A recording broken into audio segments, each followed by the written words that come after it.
Paimon's trying to remember. What else did we put on our shopping list?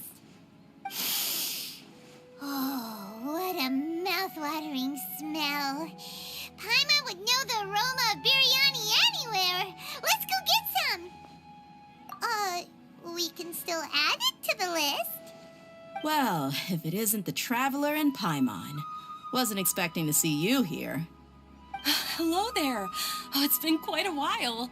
Huh, so you two are still hanging out together. Dehya, didn't you say last time that you were gonna head back to the desert? I said I was going to resign from being her bodyguard, not that our friendship was over. We're still the best of friends. The Holmayanis also still post jobs from time to time. Their pay is always generous, so me and the other mercs never pass them up. I told Dehya to just stay at our place when she took one of those jobs a few days ago. My parents were delighted.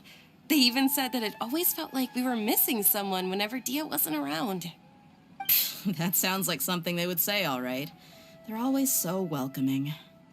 Anyway, the job is already taken care of, so I was gonna head back to the brigade as soon as I finished a little shopping. But the master kept insisting, and I ended up staying for another day. You can stay for as many days as you want, Dehya. Father hasn't even gotten around to treating you to his best dishes yet. You know I'm not the kind of person to stay put in one place like that, my lady. Don't worry, though. There'll always be next time. But she said they'll treat you to the best dishes. I can't believe you can still refuse that. But wait. Didn't you say last time that you would take me on a trip to the desert? Why don't you just take me with you today, when you leave? There are so many places I still haven't visited yet. I'm sorry, my lady, but no can do. There's still a few things I need to take care of back at the brigade. Besides, the desert hasn't exactly been the most peaceful place lately. Oh, come on. Not this again. That's also what you said last time and the time before that. I know, I'm sorry. Just give me some more time, and I promise I'll plan the best trip ever for you. All right, fine. To be perfectly honest, it's not that I wanted to go, it's more like I feel like something is off about you lately. Ever since you first set foot on the estate a few days ago, you've been acting anxious and even paranoid. Have you been delaying our trip because you've run into some kind of trouble? Nah, are you kidding? You're worrying too much. Would you swear on that? Friends shouldn't lie to each other, you know. I wouldn't pry any further if you're willing to swear on what you just said. But if something really is bothering you, then just tell me. You know I'll help you however I can. Oh, looks like Junior's was onto something. You're too perceptive, my lady. Seems I can't hide anything from you.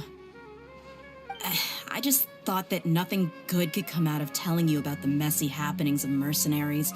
Knowing too much only leads to more trouble. Mercenary life is a dog-eat-dog world where Mora reigns supreme. Everything operates on a completely different set of rules. That doesn't change anything about what I just said, though. We're still friends, and I can only support you if I understand what's bothering you. My lady, you're not gonna stop until you drag it out of me, are ya? All right, I'll share what I know. Let's go somewhere else first. This isn't exactly the best place for a discussion. Okay, let's talk here. Just try not to draw any extra attention. As you may already know, the Eremites have both a lot of mercenaries and a complex organizational structure. Many mercs are no different than me, just going around looking for jobs to earn some mora. My brigade is called the Blazing Beasts. We're not a large group, but every member is loyal and brave. However, not all Eremite brigades are like mine. Some are willing to cross all kinds of lines for the sake of mora. The most notorious is a faction known as Deshret's Relics. Deshret's Relics? Judging from the name, they must really look up to... Yep, you got it. I've heard that you've already crossed paths with Ain al-Akmar. They're one of the groups under the Relic's banner. Oh, you mean the group that tried to sell us the Divine Knowledge Capsule? Yeah, they weren't friendly at all. Deshret's Relics is composed of many smaller brigades like Ain al-Ahmar. The Relic's headquarters issues orders to all brigades under his control. On any other day, I would want nothing to do with them. Unfortunately, though, the brigade that's stirring up trouble now is none other than Dakan al-Ahmar. Dakan? I think it means beard or something. Believe me, it's a really stupid name. I found it insufferable for years. Anyway, the real issue is that Dakan al-Ahmar is led by my father, Kusela. Say what now? I think I'm starting to understand your anxiety now. But what did they do? I won't go into details, my lady, but they've been involved in a lot of violent incidents. We're talking hundreds. Hundreds? Yep. The scenes tend to be quite gruesome, too. They strip the victims of all their valuables before murdering them. Not only had they targeted merchant caravans and ordinary citizens, but other mercenary brigades as well. That's beyond terrible. They won't even spare their own kind. I don't know how Deshret's Relic sees it. All I do know is that Dakan al-Ahmar has become more and more aggressive over the last few years. If I don't do something about them, then even my brigade or the people of Aru village could become their next target. I just wish I knew what's driven him to do this. Yeah. How can your father do such terrible things? I don't know. People change. He's always been pretty pathetic. But at least in the past, there were still a few lines that he wouldn't cross. That's setting the bar pretty low. I mean, if he was even remotely decent, then why would I have to leave the brigade and cut all ties with him? He was loud and foolish, with no real sense of purpose. Instead of doing anything useful, he spent most of his time drinking and chasing after women. Of course, the other brigade members were just like him. Their ruckus would go on night after night. Sounds like a nightmare. What about your mother? Did she ever step in to stop them? Unfortunately, I never knew my mother. I'm sorry, Dehya. I didn't know. It's all right, my lady. That's pretty common in mercenary circles. Didn't I mention that my father was chasing after women? I was the result of one of those encounters with some random person. He told me that he wasn't sure who my mother was. And in any case, she never came to see me. He'd say, "You'll be fine as long as you remember to stick with Dad." But even then, he left most of the parenting to the brigade. The one thing I do remember is that he used to tell me stories. But the problem was that he had terrible taste. He only knew a few stories, and even those tended to be pretty stale. They were tales of desert warriors defeating dragons in the forest, or stories of mercenaries rescuing princesses from rebel armies. Sounds like your typical fairy tales. More or less, yeah. They were interesting maybe the first or second time around, but after about 20 repeats, they started to get a little dull. He seemed to think those stories were the best things ever, though. He was so into them that he'd call the whole brigade over and make them perform the whole thing as a play. Even the toys he gave me would all be story props. I'd get helmets, shields, and toy swords. It was only much later when I realized that the shows were more for him than they ever were for me. What an interesting guy. Yeah, I've always found him pretty childish, but that was something I could just shrug off. I had no reason to despise him. Until I grew up and learned the true face of Deshret's Relics for myself. Looting, blackmail, violence, and fraud. They not only accepted such heinous acts, they would even openly boast about them. No one in the brigade was any kind of hero. Instead, my father and his cronies were more like the bad guys that needed to be taken down. Did they really think that as long as they didn't do any of that stuff right in front of me, I would never know? I think I can understand your feelings. The difference between perception and reality must have hit hard. Yeah, but Don't worry, my lady. It's all water under the bridge to me now. I had a huge argument with my father and left that place behind for good. I'm not investigating them due to any bitter feelings I still have towards my father. I just want to protect those that are close to me. Yeah, I told the boys to gather as much information as they could. Most of the reports concern violent incidents, but there's also some talk of smuggling. I see. But isn't this investigation incredibly dangerous? It is, but every mercenary lives life on the edge. It's a lifestyle that I enjoy. That may be true, but it'll be impossible for those who care about you not to worry. Well, now you get why I didn't want to share any of this with you. What should we do? They both have valid concerns. Huh? But there's no need for you to get caught up in this mess, too. Well, he's super tough, so if he went into the desert with you, then Paimon bets the problem will be solved in no time. I'm inclined to agree. I'd feel a lot more at ease if you took him along to help. I'll wait for news from you in the city until then.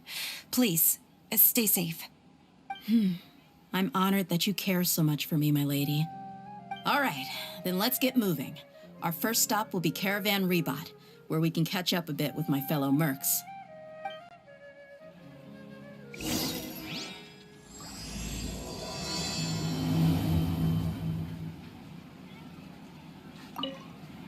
Please be careful. I'll stay in the city and wait for news from you. Just don't do anything reckless, all right?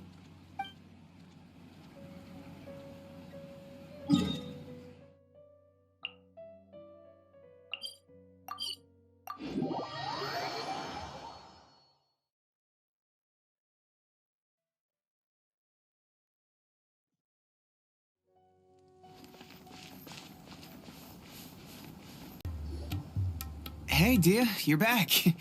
Are these two friends of yours?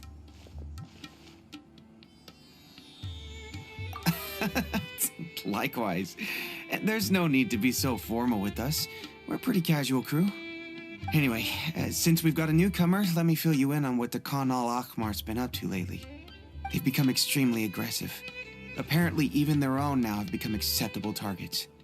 They even attack other relics brigades, just the same as any other mercenary brigade. Even the most ferocious beasts still protect their own. And it sounds like they've thrown that straight to the wind. That's right. Once they've collected enough loot off the other mercenaries, they sell it off to a different brigade, or turn to merchants on the black market. A portion of their profits is immediately exchanged for more food and weaponry to be used in their next violent operation. That's terrible. Yeah, and it really makes you wonder why they're so desperate for Mora. A few days ago, Isham and I trailed them for a while, and even disguised ourselves as merchants to conduct trade with them. We were able to learn a few things from the exchange. Rather than saying they're out to plunder and hoard Mora, it'd probably be more accurate to say that they're experiencing an internal power struggle. Wait, a power struggle? You heard me right. The vast majority of their victims are mercenaries from the other brigades of Deshret's relics. If their only goal was Mora, they could have gone after anybody. The targeted nature of their attacks points to a power struggle between the different brigades within the relics. That's the only plausible explanation we have. Unfortunately, we weren't able to find out anything more specific. It seems they're also trying to keep things under wraps. Oh, one last thing we discovered was that over the past few years, as the Khan al-Ahmar became more and more active, Deshret's relics as a whole became a lot weaker. It sounds mighty strange to me, too. Harun, you can leave the rest of the investigation to us. Gotta say, though, I didn't expect you to go on a whole undercover mission during the few days I was gone. Sounds like you were really putting your necks on the line, no? Nah, it was nothing. We're just as concerned about the situation as you are. The Khan al-Ahmar is your father's crew, after all. What he said. Besides, Dehya, haven't you done more dangerous things than all of us combined? What we did is nothing compared to your experiences. Yeah. And while they went to talk with Khan al-Ahmar, I took a look at the last camp they attacked. Any survivors of the attack were already long gone. There was nothing of value left in the camp. Ah, Hisham and Khalaf. You're here too. We rushed over as soon as we saw you come into Caravan Rebat. Although this new friend of yours looks a little green behind the ears, I'm sensing a special vibe from him. Now that we know you'll have a capable partner with you, we can also rest easy. Hey, what about Paimon? Feel anything special? Oh, you're also planning to tag along with them?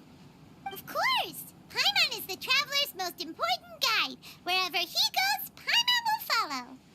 Oh, in that case, then you'd better take care of her too, Dehya. Don't underestimate Paimon! Don't worry about her. She may look tiny and helpless, but she's been through just as many battles as the traveler here. Even if she had only survived on sheer luck, then that alone would still make her quite formidable. I had no idea. I guess I shouldn't judge by appearances. Oh, one other thing, Dehya. When you're free, why don't you update the deputy about your upcoming schedule? We held another recruitment event a few days ago, but everyone only came to see the Flame Main. You weren't around at the time, so people were pretty disappointed to only find our crew of rough, unkempt guys. The deputy put a lot of effort into the event, but it was basically for nothing. Only a few people chose to stay, and that really got to him. Sorry to hear that. I'll be sure to bring him some great liquor next time. I left in a hurry and I couldn't make it back in time for the event. Gotta admit, I can understand their disappointment, though. You're our brigade's main selling point, after all. Now, if only the deputy could figure out a way to bring a few more smoking hot members into our ranks. Keep dreaming. Remember the last time I invited a couple gals into the brigade? You all just froze up with your mouths gaping like a bunch of scarecrows. The awkward silence and weird expressions left quite the impression on them. They were originally interested in joining us, but after that, they both told me they were too uncomfortable to stick around. Hey, didn't we agree to never bring that up again? Huh? Wait, are you serious? Why have I never heard about this? I don't think you were part of the brigade yet. Are you kidding me? I missed a once-in-a-lifetime moment like that, and you weren't even gonna tell me? All right. We can tell you about it later. Now's not the time. Hey, don't you try to change the subject. You and Hisham get your butts over here and tell me everything right now. Are they always like this? More or less. There aren't many rules or graces when it comes to mercenaries. We're used to just speaking our minds. If someone starts getting under your skin, you just yell right back at them. And if that doesn't put an end to it, then you just challenge them to a fight. But we also don't tend to take many things too seriously. Being direct and getting it all out of your system as soon as things come up is better than keeping everything bottled up, never talking about it. That's also why I never spare their feelings when I talk to them.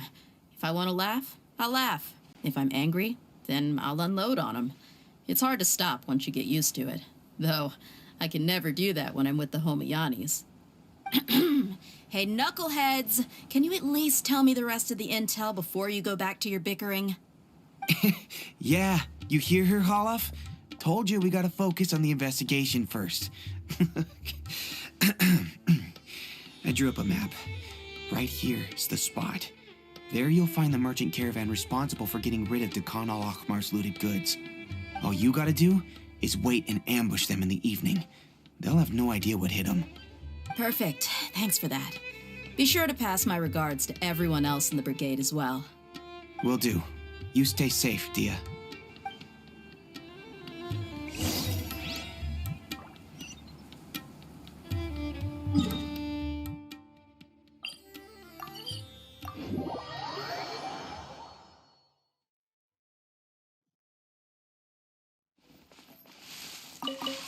Can't catch me.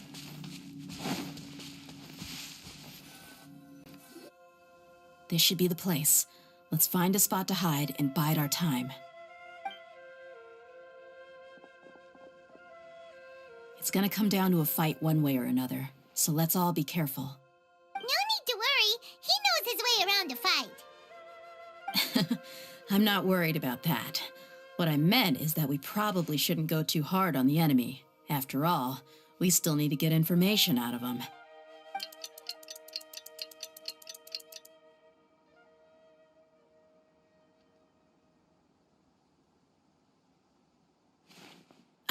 Here they come. You ready? Let's not give them a chance to react and end this quickly.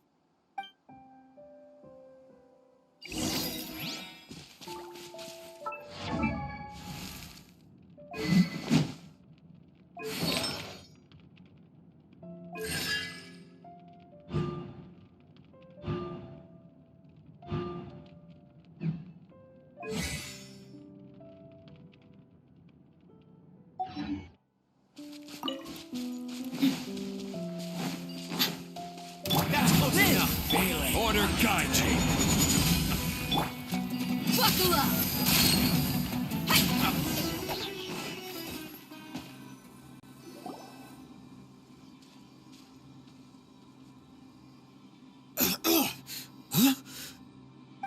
You're the Flame Bane. Good. That saves me an introduction. All right, time for a little talk. Are you buddies with Dakana Lakmar now? Tell me, what are they after? You know the code of being a mercenary just like everyone else. The first rule is to never divulge key information about our employer. What makes you think I'd talk? That might have worked on an amateur, but I know you're just looking to protect your reputation. Think about it, though. What's your reputation worth if you won't have the other tools you need to succeed in this line of work? Tools like, I don't know, your limbs or eyes? You've got 5 seconds. You might want to think twice about how much your employer's information is worth to you. Whoa! I'm not joking around. We can do this the easy way or the painful way. 2 seconds! I'll save you the trouble.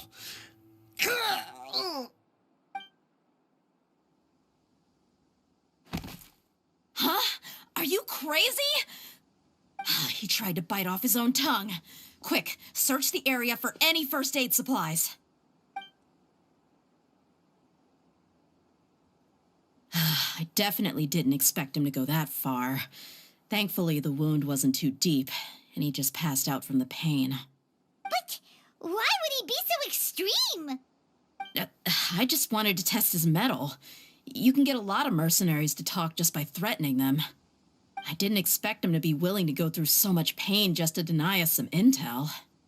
Well, he's out cold for now. We could wait for him to wake up, but maybe it's not a good idea to interrogate him any further. What should we do?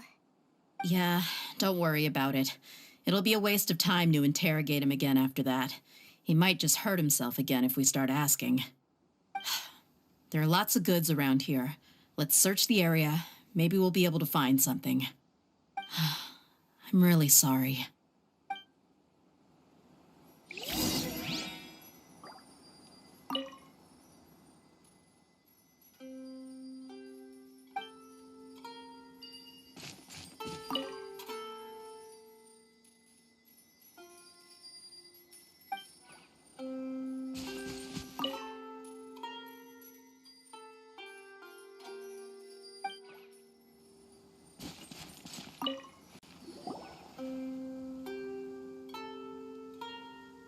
We found a piece of paper with a bunch of names on it.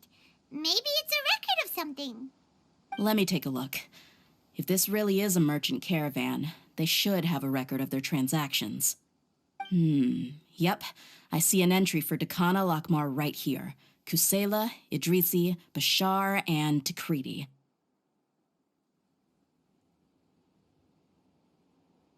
All familiar names. Dakana Lakmar has been trading for a hefty supply of food, weapons, and medicine. It seems that in the past, they used to receive some canned knowledge as well. This caravan is just one link in their logistics chain. Once in the rainforest, the caravan will exchange the looted goods for Mora, and the funds will then be passed to a specific person. That person will then pack the caravan full of necessary goods, which will then be brought right back to Dakana Lakmar. Wait, why is there no Mora value recorded for the final transaction? No value? Yeah, Every transaction before the last one was marked with an exact amount of mora, but the final one, where they paid for everything to be brought back to the desert, was simply marked as delivered. Perhaps. But they couldn't have known how much they would make off selling the loot. Do they not care about profit margins at all? Anyway, the next part's the records of the goods themselves. There are a lot of entries. Everything was probably sourced from the rainforest. Huh? What's wrong? Shazamon Homayani? Homayani? You mean Dunyarzad's family? Could it just be another family with the same last name? I'd be surprised to find someone with the exact same first and last name. Shazamon Homayani is Dunyarzad's father, and the head of the Homayani family. Just what the heck is going on here? I'm sorry, you're right. I'll consider what we found and not jump to conclusions just yet. But what this piece of paper confirms is that the Homayani family has been providing goods to Dakana Lakmar. What if the Homayanis have been kept in the dark and don't know they've been trading with Dakana Lakmar? That's a possibility, but if that was the case, why is this caravan specifically named Shazamon as their person of contact? They could have just as easily bought goods such as food and medicine directly from Caravan Rebot or Port Ormos.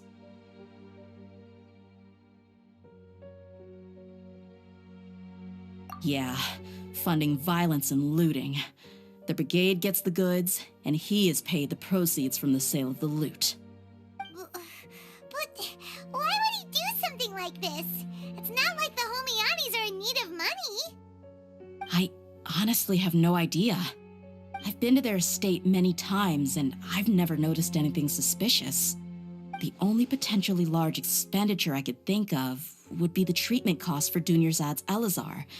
Maybe they borrowed a lot of mora in the past?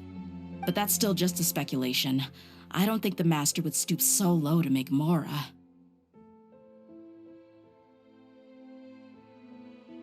You're probably right. I know my lady's personality, and she wouldn't deliberately keep something like this from us. But what should we do now? All we found is just another mystery. If you ask me, we already have no choice but to confront her about this. I'm not worried. It's too early to make a verdict yet. I still have faith in the Homayanis. Let's go find my lady again. We'll tell her everything and see if she's willing to lend us her support. If we're lucky, we can not only figure out the mystery of this paper, but also follow the trail of breadcrumbs to the people responsible at Dakana Lakmar. Dehya, are you sure this is the best decision? What if instead of getting the help we need, we just end up revealing everything we've discovered to the enemy? I've considered that possibility, but even still, I want to tell her what we found. I think I owe her that much. True friendship is built on trust. She showed genuine concern for me when we first brought up the topic. I can't repay her kindness with doubt and suspicion. That's not how I deal with people. You're right. Paimon wants to trust Dunyarzad too. Yeah. Let's pay another visit to Sumeru City.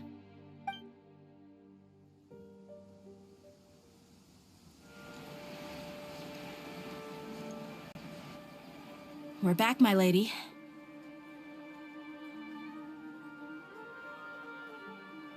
Oh, you're back a lot sooner than I expected. You mustn't have run into any trouble then.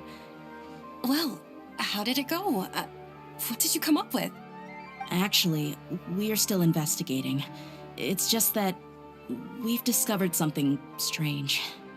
I see. The clues you found have led you back here, in the city? Something like that. Yeah. You all look a little dispirited. Whatever you found must not have been very encouraging after all. Why don't you discuss it with me? Maybe I'll be able to say something to cheer you up? It's okay, my lady. It's not so much about me being upset with my father or anything like that. How should I put this? So something is wrong. Even the Traveler and Paimon have been uncharacteristically quiet. On any other day, Paimon would have already waved to me with a smile and shouted, "Dunyarzad, we're back!" So tell me, what happened? Well? My lady, please prepare yourself for what we're going to tell you next.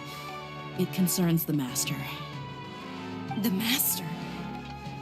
You mean my father? Okay, I understand. Don't worry about me. I'll listen as attentively as I can. My father has been supplying goods to Dakan al-Akmar? Yeah, it makes as little sense to us as it does to you. I've never doubted the Master's integrity, so I'm having a real hard time rationalizing how he could ever support an infamous brigade like them. Maybe he's not actually aware of the full story and just stumbled into the deal by accident. I can't help but agree with the Traveler. Huh? You mean you feel the same way, Dunyarzad? Thank you for sharing all this information with me. Since you've told me everything you know, I should also tell you about some doubts that I've been harboring for quite a while. In the past, I thought that my father hired a bodyguard for me so that I wouldn't run away and get lost. However, there are plenty of capable mercenaries in the Corps of 30. Why did my father go out of his way to hire Dehya? About that. Well, the Homiyanis really needed bodyguards, so they reached out to the Blazing Beasts. Later, the Master told me that I was one of the best mercenaries he'd ever seen, and that I should stick around to become one of his bodyguards. He offered me a pile of Mora, so I just signed on. Well, but that didn't really answer my question. Just think about it. Why did my father specifically reach out to the Blazing Beasts? Maybe the Corps of 30 just didn't have anyone available, or maybe someone recommended us. I've never given it too much thought. I think I get what you're saying. You'd think none of this was a coincidence. Precisely. At first glance, nothing seems strange or out of place. But there are many parts of the story that don't actually make any sense. If my father had always been in contact with Dakan al-Akmar, then it would make sense for him to bring Dehya into our house. You mean the goal all along was to get Dehya to be your bodyguard? No, that's too much of a stretch. I cut all ties with my father a long time ago. He has no control over my life anymore. But that still doesn't rule out the possibility that your father has still been trying to influence your life without you knowing. So, the Master was not likely an innocent victim in all of this? Sorry we put all this on you so suddenly, Dunyarzad. It's okay, Paimon. I should actually be thanking you.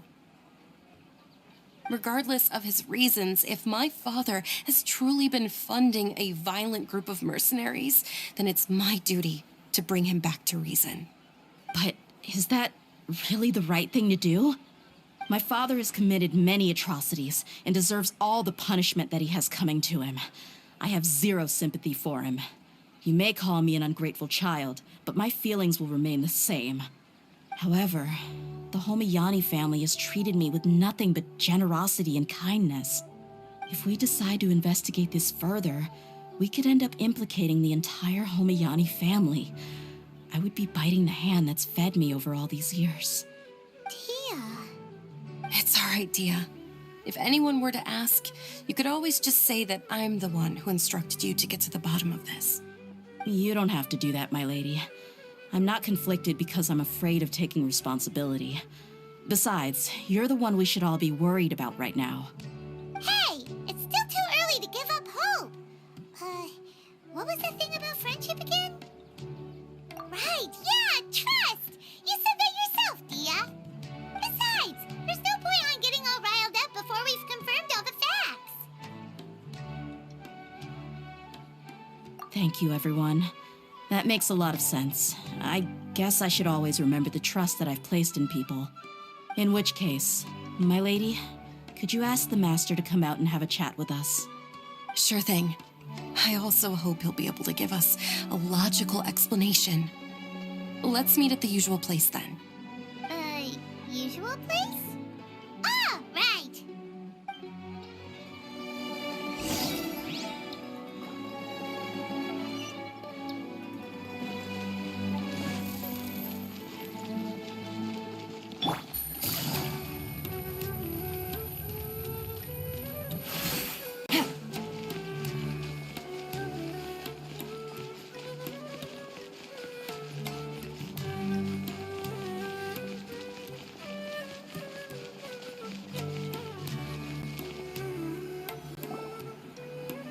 Thank you for coming, sir. Please allow me to introduce these two. This is the Traveler, and next to him is his travel companion, Paimon. Yes, my daughter has mentioned them from time to time. It's a privilege to finally meet them in person. But we may skip all the pleasantries for now. What is the important matter you wish to discuss with me today? Well, we wanted to bring this transaction record to your attention. There's something on this record that we're all pretty curious about. So, that's what you found? Huh. Seems like I can't keep everything from you much longer. If you wouldn't mind, we'd like an explanation. Well, it's a long and difficult story. And to be perfectly honest, I'm not sure if I'm doing the right thing. What I do know, though, Dehya, is that the truth will bring you no solace. If anything, it will likely cause you a great amount of anguish. Wait, me? Yes, I understand perfectly why you came to see me, and I am touched by your collective commitment to do the right thing. But knowledge always comes at a price, and sometimes, as they say, ignorance is bliss. Your father, Kusela, and I both believed that. Of course, you have the right to seek and learn the truth, but I must warn you. The facts of this matter may reduce everything you've built for yourself into sand, blowing in the wind. If you must proceed, then Kusela's heartfelt efforts will also fade into the wind like a fleeting mirage. His heartfelt efforts? I'm sorry, sir, but I'm not sure I follow.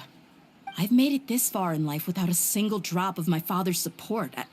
I have my own ideals and ways of looking at the world, as well as people and causes that I've chosen to cherish and fight for. None of these things have anything to do with him. I came here today to support you as the head of the Homiyani family.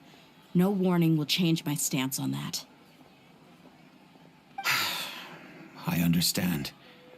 Then let me tell you a little story. Our family once needed to take a trip to the desert when Dunyarzad was just a baby. Along the way, we were attacked by bandits. They had superior numbers and quickly overpowered our bodyguards. When all seemed lost, a group of passerby Eremites lent us their support. Those Eremites were Kusela's brigade, Dekan al-Ahmar. Kusela's men told me that the attackers were Eremite mercenaries, just like themselves. I was shocked. Why would Dekan al-Ahmar go so far to save us and not spare the fellow Eremites? Kusela was grinning and walked over to play with baby Dunyarzad.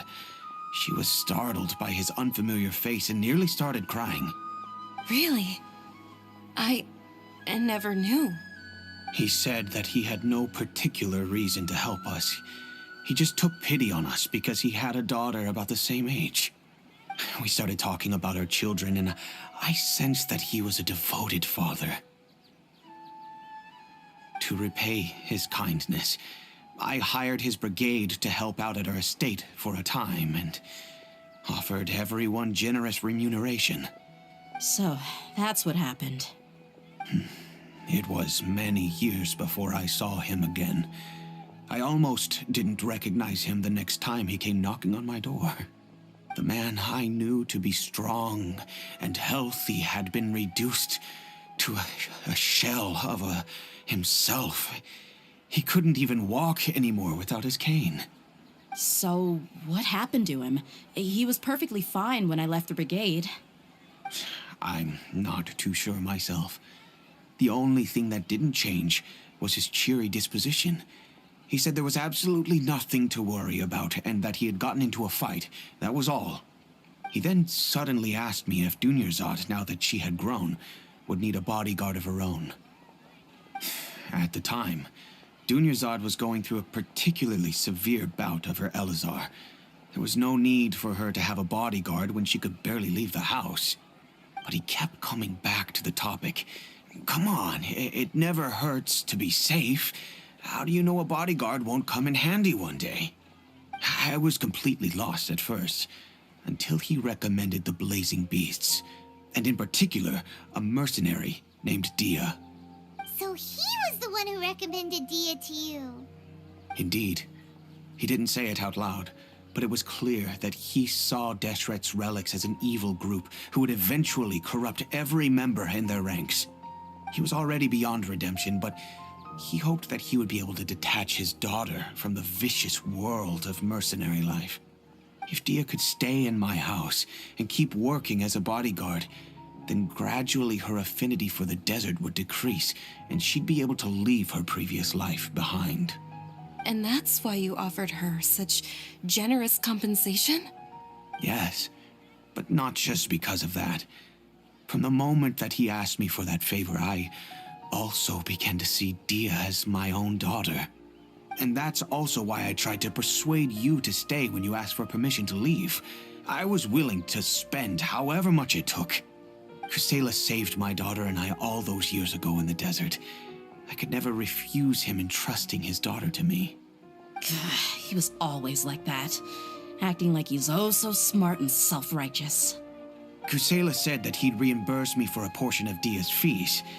I refused to take any mora from him, but he'd always send me funds anyway. Eventually, I just accepted them as a token of his gratitude. And that went on for a while until I received another letter from him a few years ago. The letter contained a request to help him buy food, weapons, medicine, and even explosive materials. Wait, isn't that around the time that Dekhan al-Ahmar started becoming more aggressive? That's right. When I started to hear some nasty rumors, I became wary. I wanted to meet him face to face to discuss things. But by then, he was no longer receptive to my requests to talk. If I had to guess, it's probably because he doesn't want to put Dehya at risk. That thought occurred to me as well. I figured that he probably came to me for help because he had nobody else to turn to. After some deliberation, I decided to send him some food and medicine. I turned down all his requests for explosives and weaponry. I am aware that even such a reduced gesture of support could lead to others coming to harm, but I could not simply reject his plea for help. In the end, it probably was the wrong decision. I plugged my ears to the rumors and just chose a solution that made me feel least guilty about myself. If you can, please tell me where he is now. None of the things he's doing right now make any sense if he's just trying to keep me from getting tangled up in his world. If all he wants to do is steer clear of me, then maybe he shouldn't have brought me into this world in the first place. Oh no, Dehya, please don't feel that way. I'm just angry because I can't wrap my head around any of his actions. I don't know. I really don't know. I don't think I can do it. But I guess you do have a point. We haven't uncovered the whole truth yet. We still need to figure out his exact actions and reasoning for these last few years. I'll do my best to help. Of course, anything between the two of you would need to be resolved between you and him alone. I don't know Kusela's exact whereabouts. Outside of supplying his brigade with some goods, I tried my best to avoid getting involved any further with him. However, there's a man on the list named Jawed. He used to be a mercenary in the desert and is now a member of the Corps of 30. He's responsible for supplying weapons and liaising with the Dekhan al-Ahmar's merchant caravan. I think he should know Kusela's whereabouts. I've heard that he likes to have a few drinks alone and enjoy the cool wind at night outside the tavern. Maybe you'll be able to find him there. Understood. Thank you, sir. Then I guess this is bye for now, unless... I'll stay and be with my father here. To be honest, I'm still a little dazed and haven't finished processing everything quite yet. My father has indeed done something wrong, but if I think about it, I'm also not sure if there was a right way to handle this problem. I feel like our only course of action is to turn everything we know over to the core of 30 and let them render judgment. Yes. I am prepared to accept whatever verdict they choose. It's time to face my mistakes.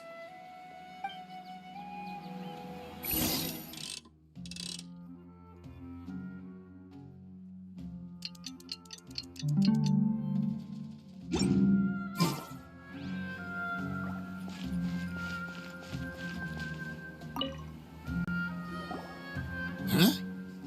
Who are you guys?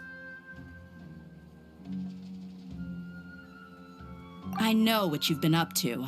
Smuggling weapons to violent brigades in the desert while working for the Corps? Pretty bold, if you ask me. Shh! Keep your voice down. How do you know all that? Come with me. We should take this elsewhere. I'll be happy to talk things over once we're somewhere private.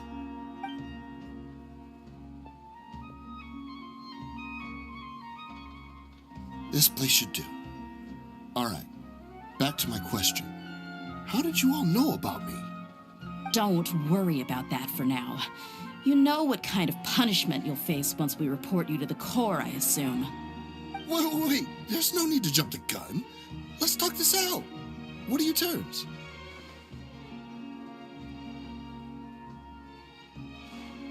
So what's in it for you anyway, Mora?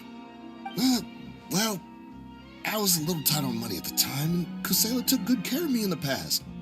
I weighed it in my mind, and I couldn't find a reason to turn the opportunity down.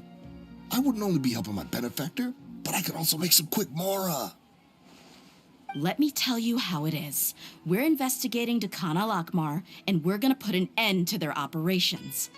If you provide some help for us, then we might just put in a good word later to reduce the terms of your punishment. Hey, why don't we discuss this a little first?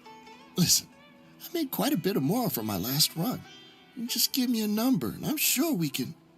Shut it. My patience is running out. You should know when a mercenary is after something other than money. All right, sheesh. But you gotta promise you'll put in some nice words for me later. They're always on the move. Here's the spot they were at the last time I made my delivery to the desert. Feel free to go have a look. I'm just telling you, though, it's not on me if they're not there anymore. Sure. And then you can forget about any nice words from us. Hey, come on. Now you're just being unreasonable. Really? And how do I know you're not leading us straight into a trap? Don't forget, you're the one with no bargaining chips.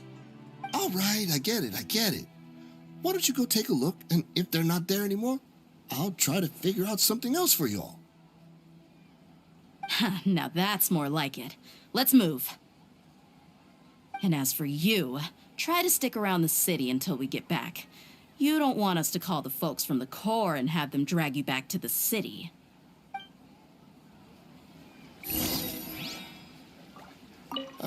Don't worry. I'm not going anywhere.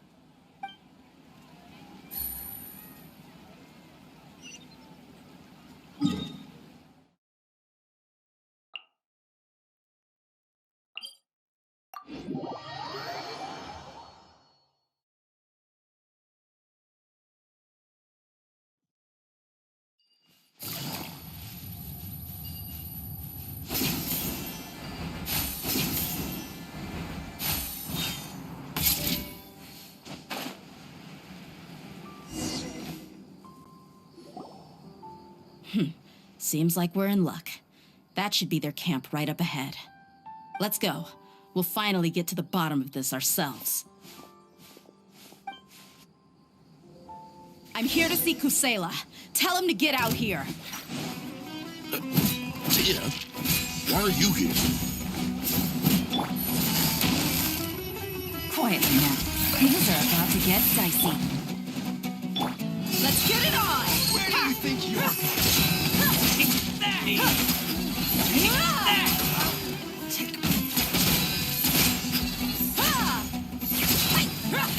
Haven't you all done enough?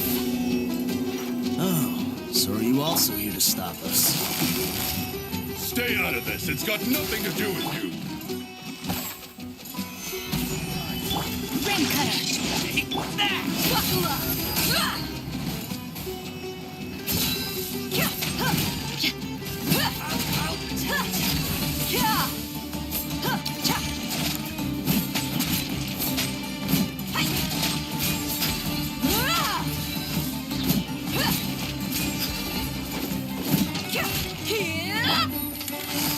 Busted. Let's get it on!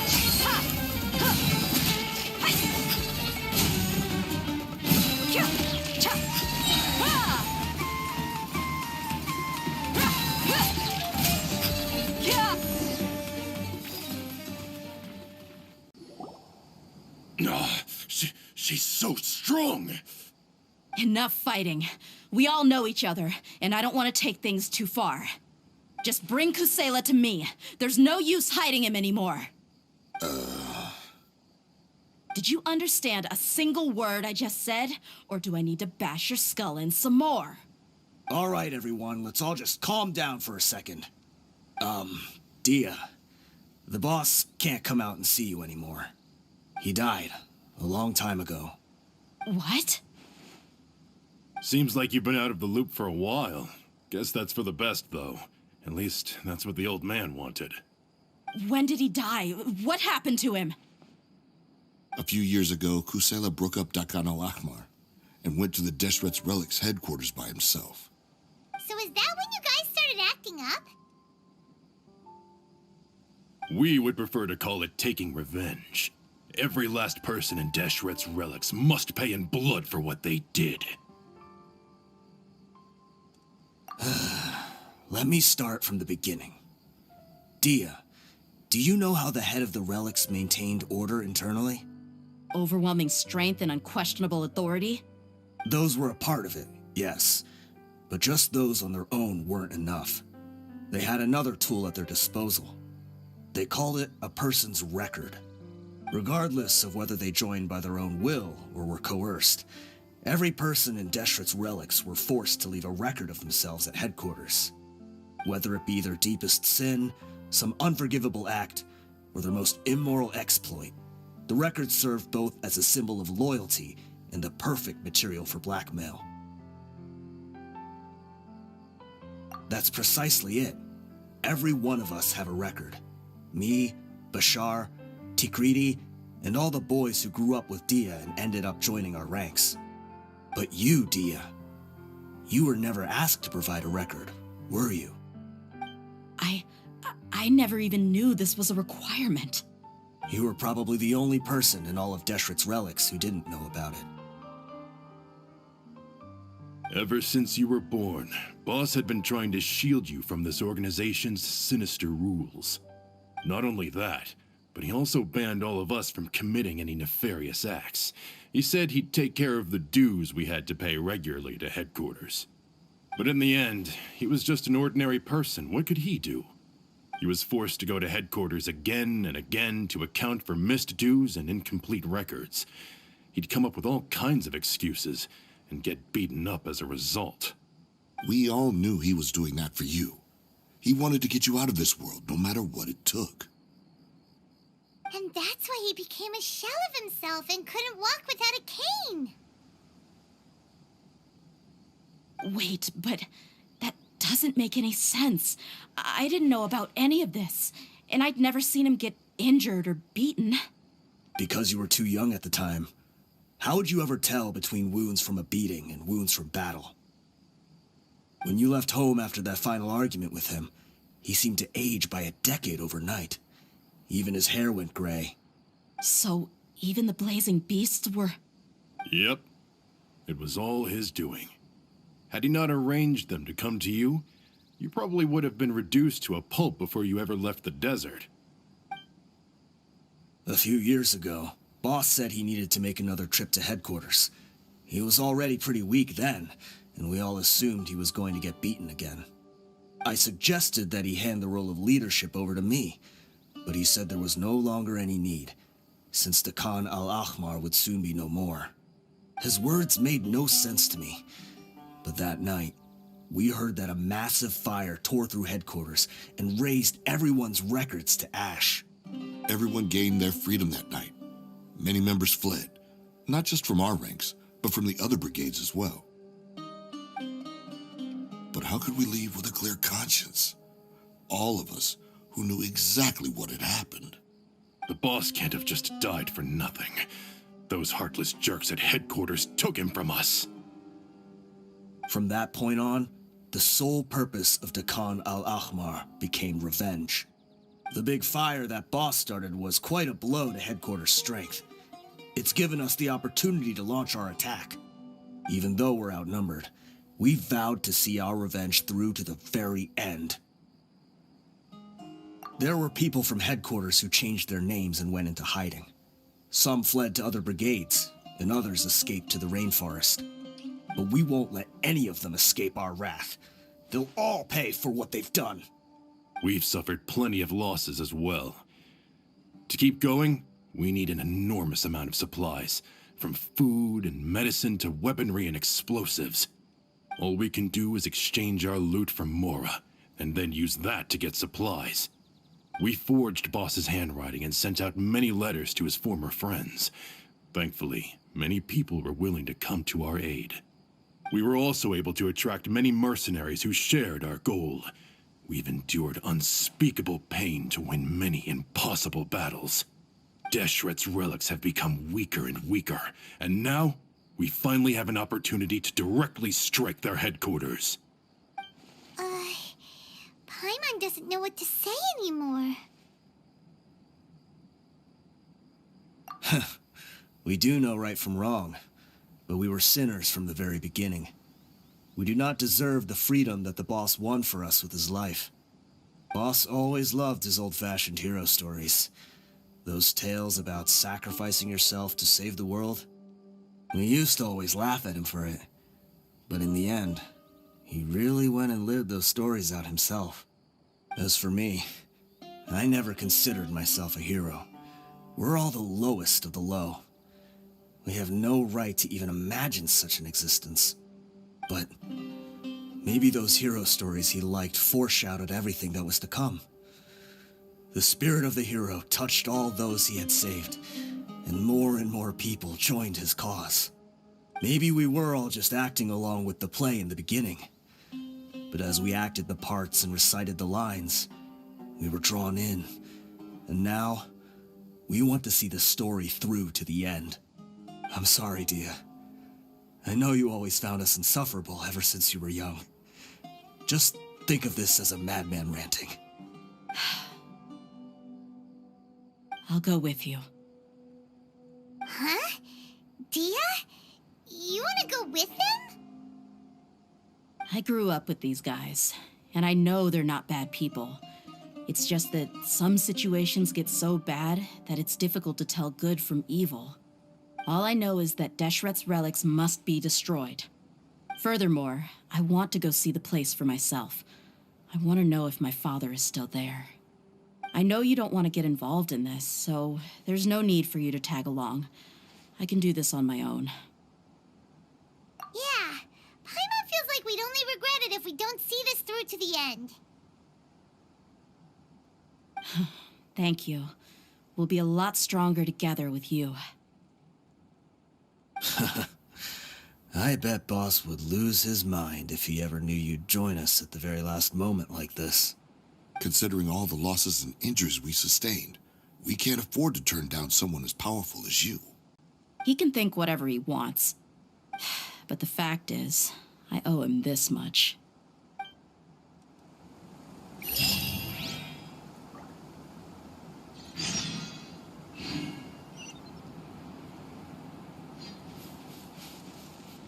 I guess it all comes down to this. What a bummer. I just had to get injured now, right before the final fight.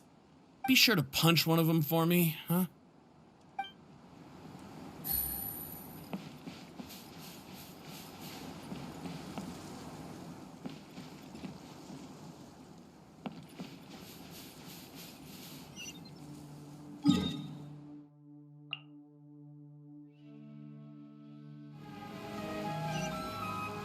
Is this the entrance? We sure didn't run into much trouble on the way here. Should be. I don't think they have enough manpower left to post guards and defend their perimeters.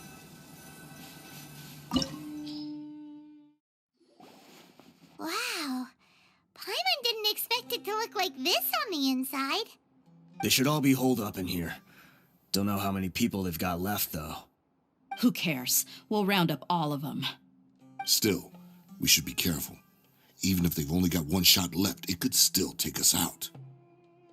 Yeah, we'll know what they're really capable of once we've landed some hits on them. Deshret's relics may have been a force to be reckoned with before, but their name means nothing now. Yeah, they don't stand a chance with you here. I'll take the lead. I've been here once before.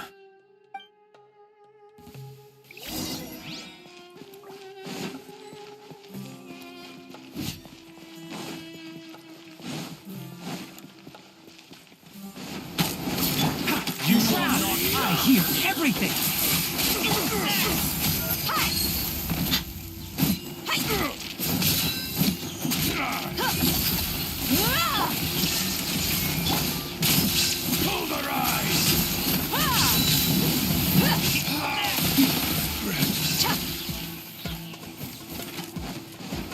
Shine down! Take the following order. New punching. One with the force. Let's nip that in the bud. You're dead meat!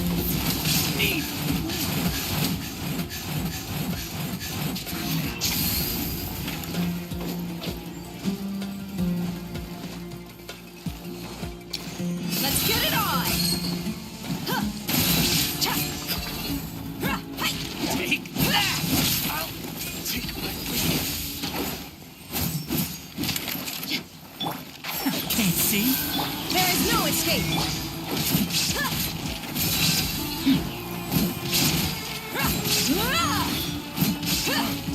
You want this one.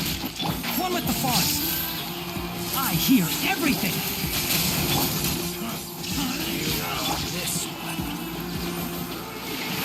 Buckle up! You asked for it.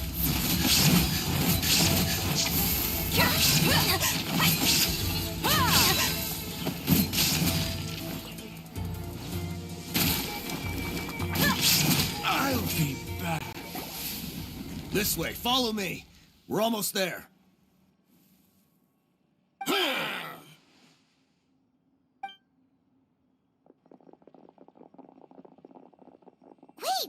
They went charging ahead without checking for any traps!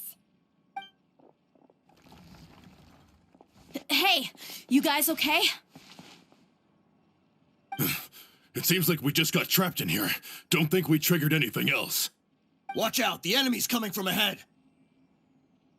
Well, now that things have come to this, seems we'll have to fight our way through.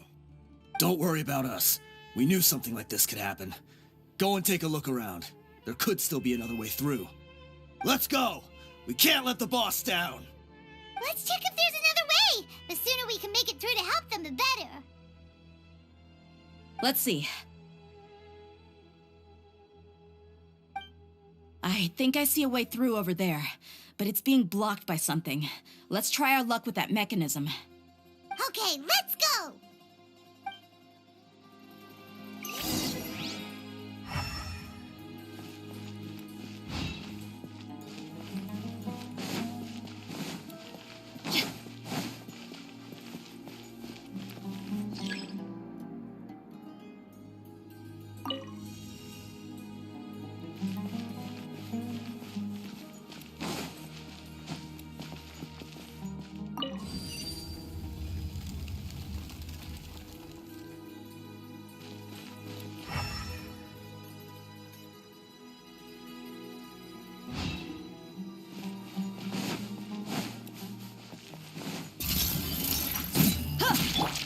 Shine down! Hold the line. Let's get it on! Ha!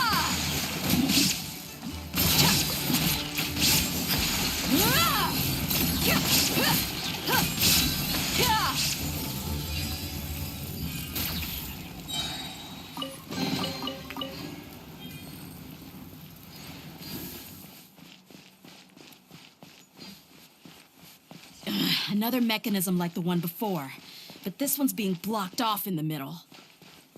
We just need to adjust it a little.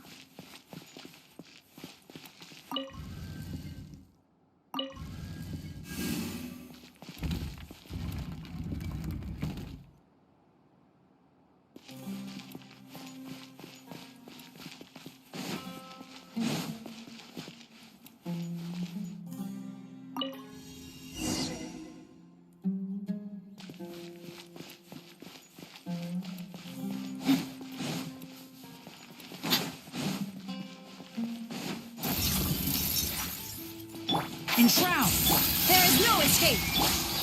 Let's nip that in the bud. Gah! Gah! Can't see? Gah! Ha!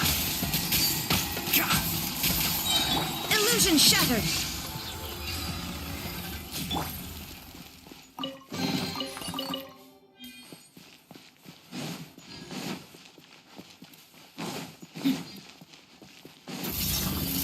Keep up! Ha! Shine down! Enshroud! I'll uproot you!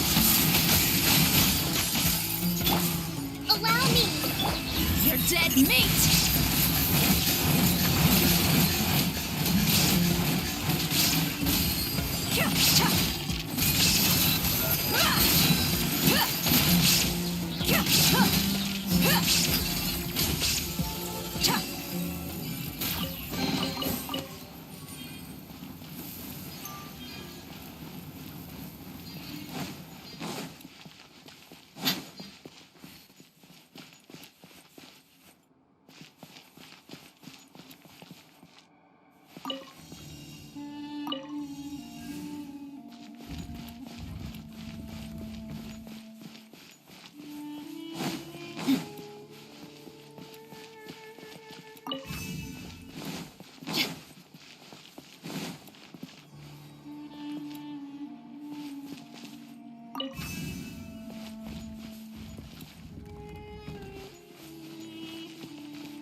I wasn't expecting anyone to make it through from the other side. But as a desert dweller, I suppose we should be used to our folks defying all expectations. Don't waste your breath. You have nowhere to run. Run? Had I wanted to run, I would have fled 1,000 times already. I witnessed the golden age of Deshret's relics. Even if I could leave this place behind, all that awaits me now are endless days of humiliation and ruin. Even now, my brothers and I still believe in one thing. The greatest should never live to remember their fall. So you want to go out in a blaze of glory. Let us draw our weapons! We will show them the true power King Deshret bestowed upon his followers. They are but two, while we hold within ourselves the entirety of the relic's glory. Wave 1, charge! Eliminate them! I hear everything! Hold the line.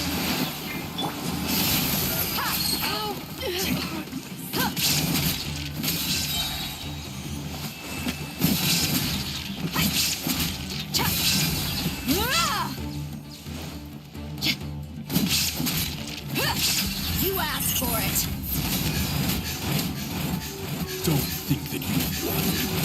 We're just getting started. Shine down! Torn to oblivion! Well, neat. You, our King Deshret, will not abandon any one of his followers. There is no escape! Rest and rebuild. You're dead meat! Will. Brothers! This is where we'll prove our faith. Do you all just want to die? None of us plan to leave this place alive!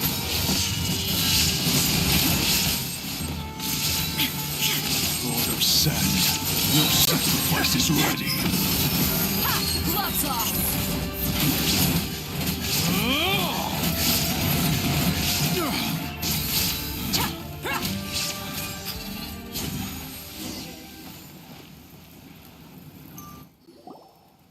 The commander has finally fallen. But they're still coming at us. This place is like a gladiator's ring. They just keep coming no matter how many we beat. Yes, keep fighting! There's no need to fear, and no need to back down! This is our last stand! When the next wave comes, try to draw away their attacks. I'm going to see if I can take out that high platform.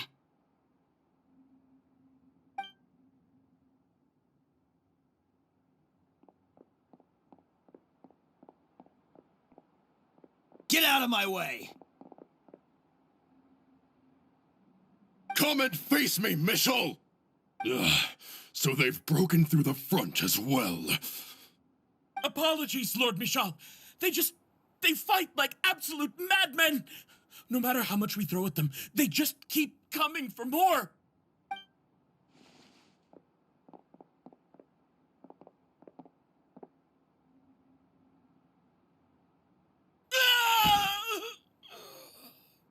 So, it would seem like this is the end.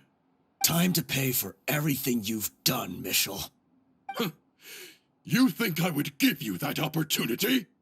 I will be buried in the sand alongside all the rest of our fading glory.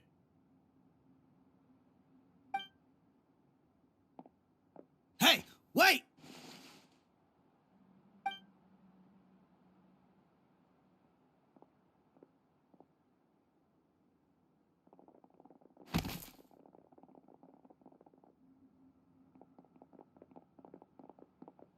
We were too late. It's over. There's no more need to fight. But if you're still going to cling on to your so-called mercenary's pride, then I'll give you all a good beating as well.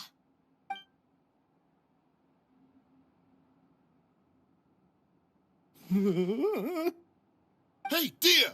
I found the mechanism. I'll get you all back up here right away. Let's go.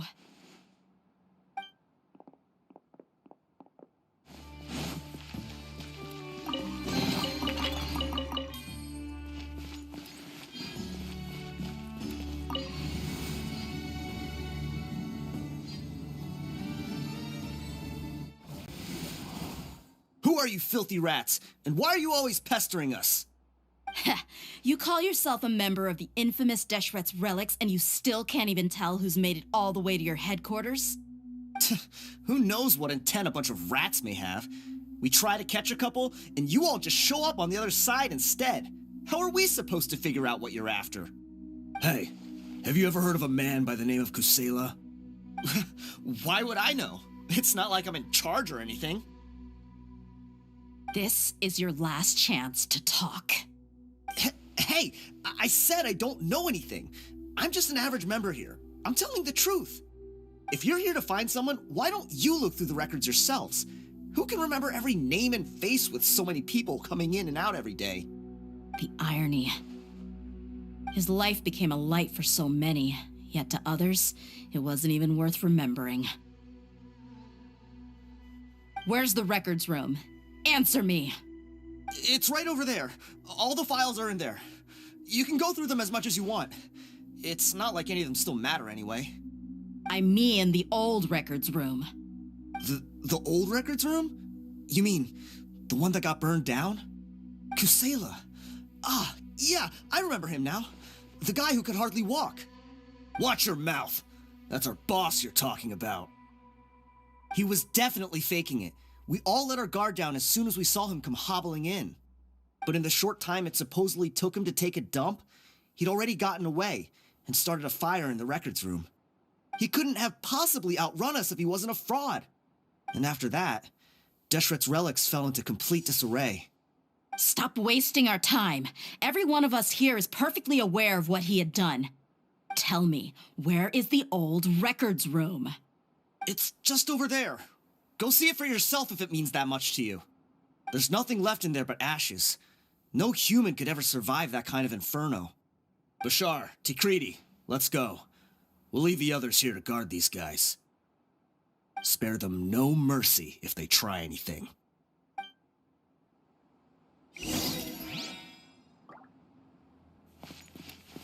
I've already told you everything I know. Can't you just leave me alone?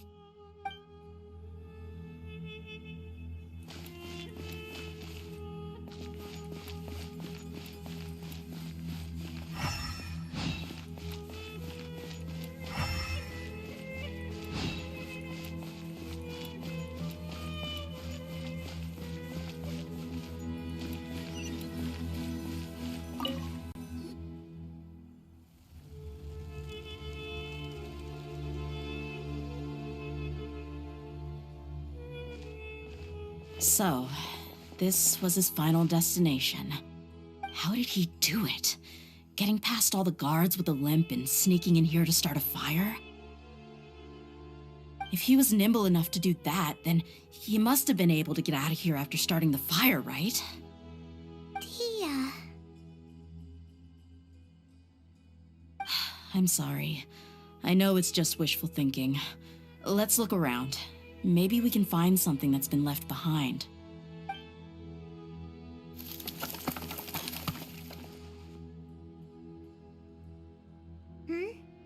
Is this a cane? It must be the one that Dehya's father used. Kusela. Thanks for everything, boss. We're fortunate to somehow find that cane after that fire. Let's split up and look around some more. What if something else has been left behind? But what else could survive a fire like that? Huh?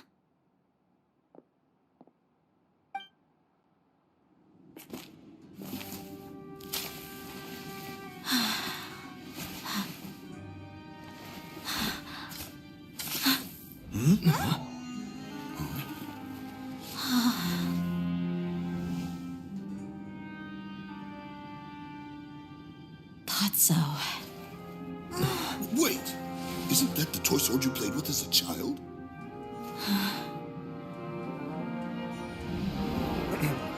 The dragon is no more, for Princess Dehya has slain it.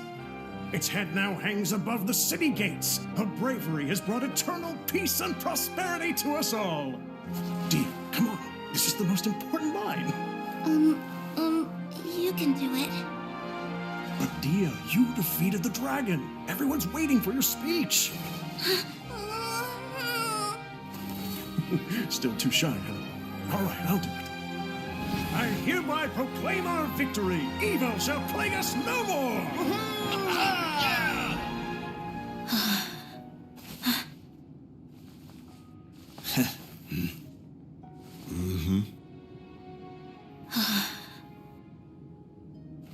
I hereby proclaim our victory. Evil shall plague us no more, Dad.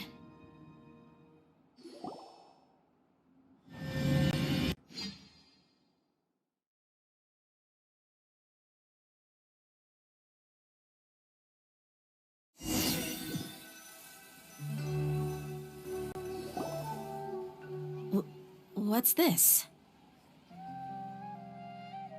Don't you remember? You asked Paimon what she would do if she were to wake up tomorrow with loads of money. And Paimon said that she would get boatloads boatloads of tasty snacks. You looked super confused at the time, but said it was an adorable thing to say. These opportunities don't come by often. So today, Paimon's gonna treat you to a special crash course on Paimon's life philosophy. Hey, come on! Paimon's not that stingy. Anyway, the point is that you should eat to your heart's content.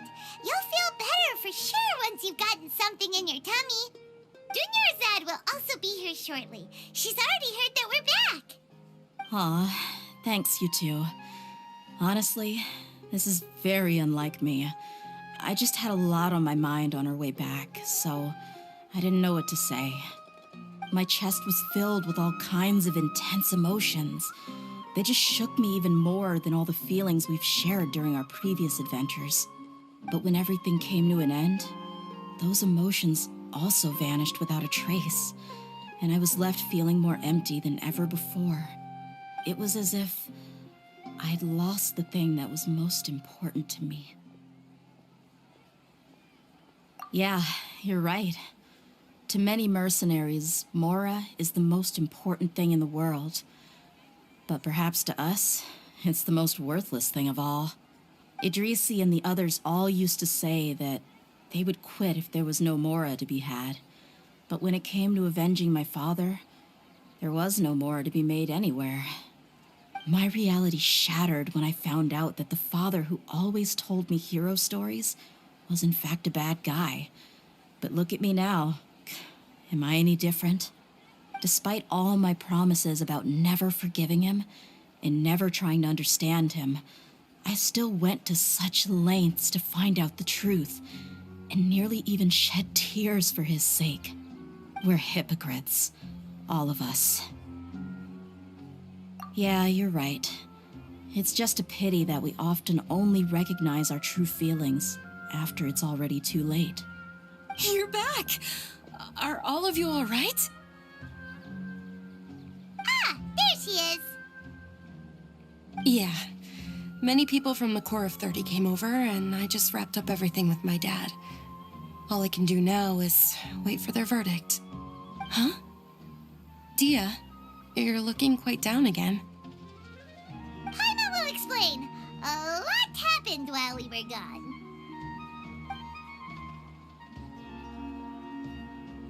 I'm sorry. I really should have controlled my emotions better. I just...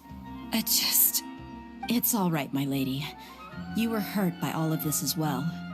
Truth be told, I'm starting to feel a little guilty watching you cry like this. But Dehya, your pain must be even worse. You shouldn't need to comfort me. Hey, don't worry about me. If anything, this whole thing has finally shown me the difference between illusion and reality. My father probably thought that people could settle into new lives as long as they moved to a new environment. That thought has even crossed my mind a few times. It's like saying, what's wrong with adapting to a new life? However, there was always something deep within my mind that refused to accept it. This impulse brought me great turmoil, and even made me feel ashamed for turning my back on your father's kindness. But now that I consider it again, it all makes sense. The desert sands are a part of who I am, and I will never be able to lead a peaceful existence. I understand how you feel. That doesn't mean I won't be making any changes to my life, though. As an example, I'm now thinking about taking on some small odd jobs. It's just like Idrisi said. I also want to catch up to my father and become a character in his play. Even if the ending of the story may be childish and ridiculous, it won't really matter. Isn't that neat, though? Oh, you'll be a whole new kind of mercenary, one that's not out for Mora. Why don't we go for a change of scenery once we finish eating? What about stopping by the Grand Bazaar again? Right. You said you wanted to get a rug for your family. We'll come along too.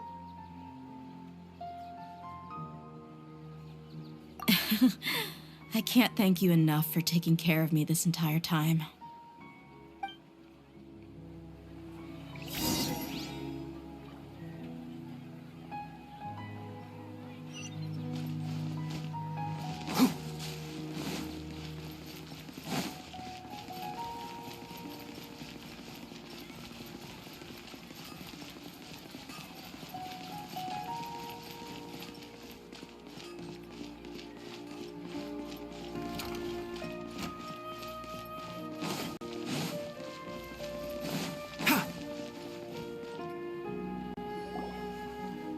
this rug here is quite something.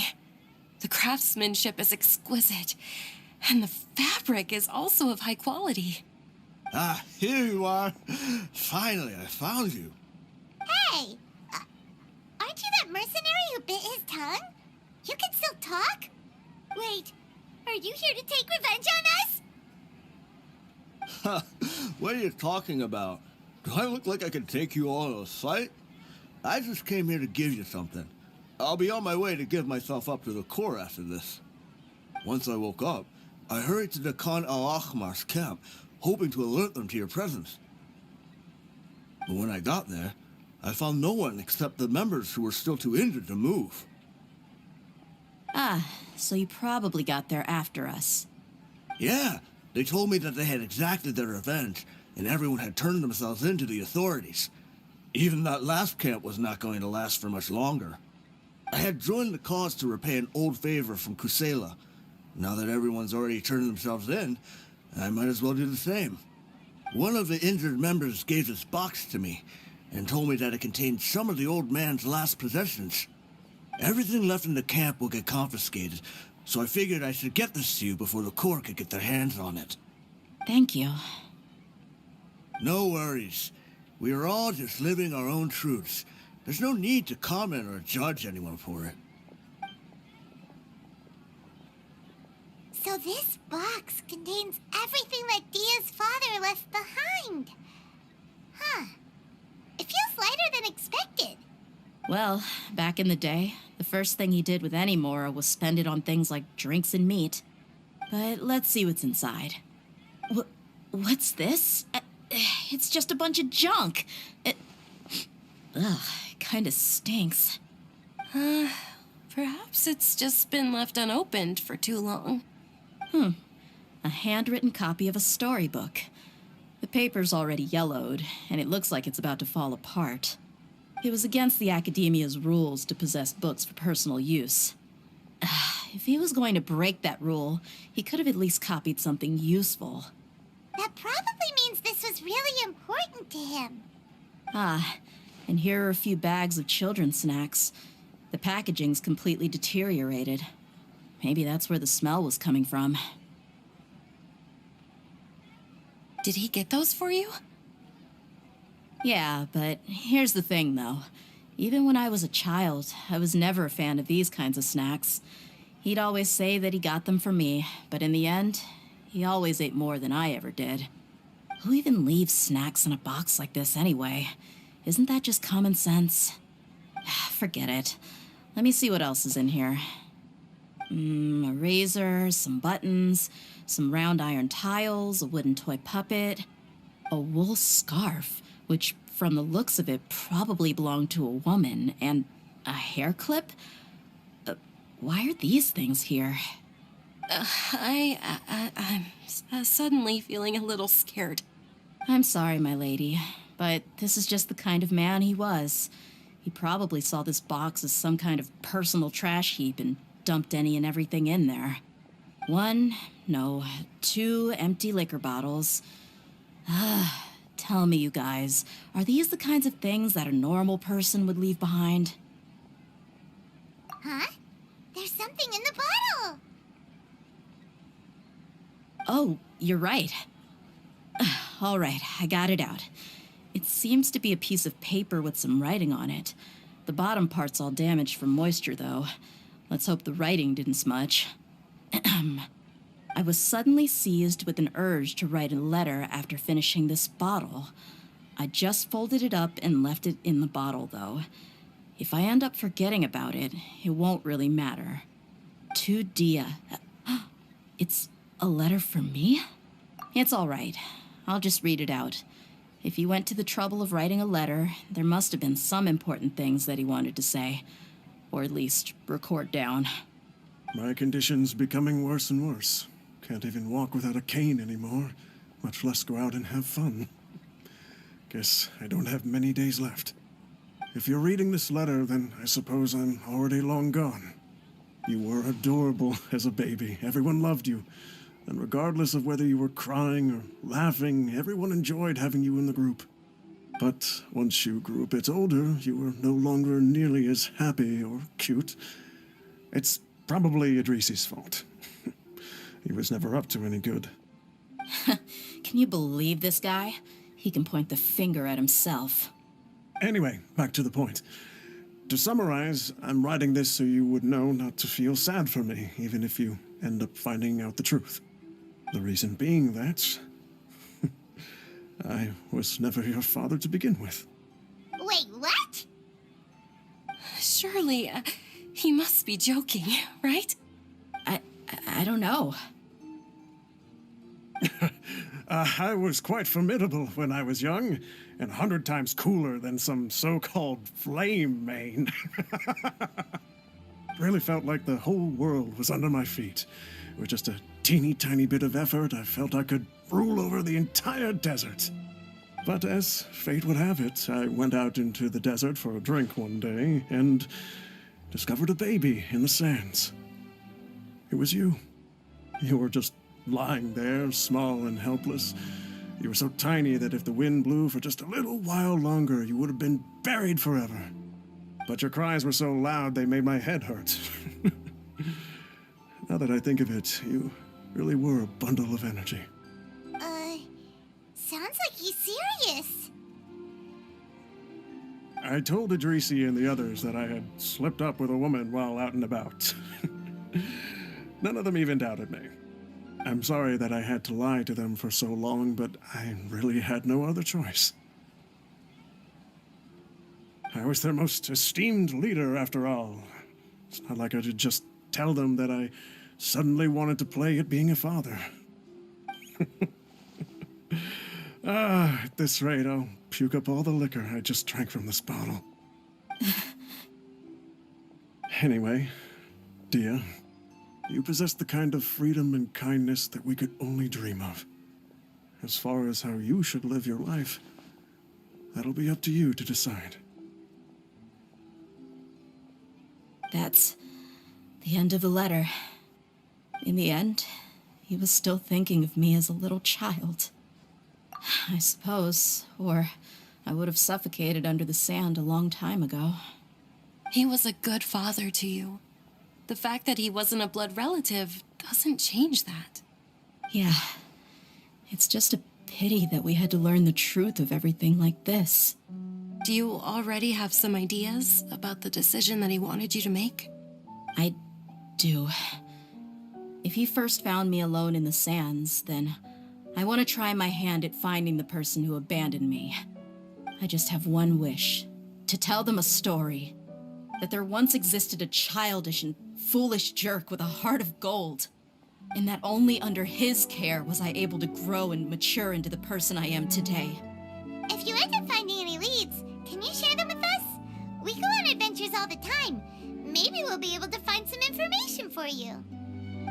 Sure, I appreciate it. I wasn't expecting you to be so enthusiastic. I'll help too. Thank you. All of you. Thank you so much. My life has certainly had its twists and turns, but I've always considered myself lucky. Because no matter where I've gone, I've always been surrounded by incredible kindness.